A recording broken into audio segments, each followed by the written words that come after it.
ఆర్టీసీలో ఉన్న ఖాళీల నియామకాల భర్తీకి త్వరలో నోటిఫికేషన్ విడుదలయ్యే అవకాశం ఉంది. తెలంగాణ రాష్ట్ర రోడ్డు రవాణా సంస్థ ఉద్యోగాల భర్తీ దిశగా అడుగులు వేస్తోంది. ప్రస్తుతం టీజీఆర్టీసీలో డ్రైవర్లు, కండక్టర్ల కొరత తీవ్రంగా ఉంది.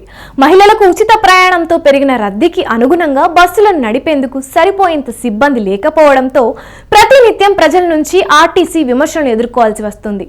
ఆర్టీసీలో ప్రస్తుతం 2000 డ్రైవర్ పోస్టులు, కండక్టర్ పోస్టులు ఖాళీగా ఉన్నాయి.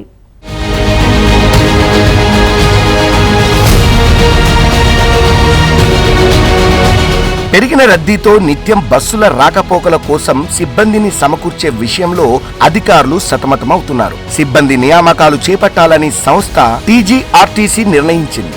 ఈ మేరకు డ్రైవర్ కమ్ కండక్టర్ పోస్టుల భర్తీని చేసే దిశగా సమాయత్తమవుతోంది. జిల్లాలు, ఇతర రాష్ట్రాలకు వెళ్లే డ్రైవర్ ఉద్యోగంలోకి వచ్చే వ్యక్తి కండక్టర్ డ్యూటీ చేయాల్సి ఉంటుందని ఆర్టీసీ నిబంధనలను రూపొందిస్తున్నట్లు సమాచారం. డ్రైవర్ ఉద్యోగంలోకి వచ్చే వ్యక్తి కండక్టర్ డ్యూటీ కూడా చేయాల్సి ఉంటుందని ఆర్టీసీ నిబంధనలను రూపొందిస్తున్నట్లు సమాచారం. ఖర్చు కూడా తగ్గుతుందనే భావనతో ఈ దిశగా అడుగులు వేస్తున్నట్లు తెలుస్తుంది.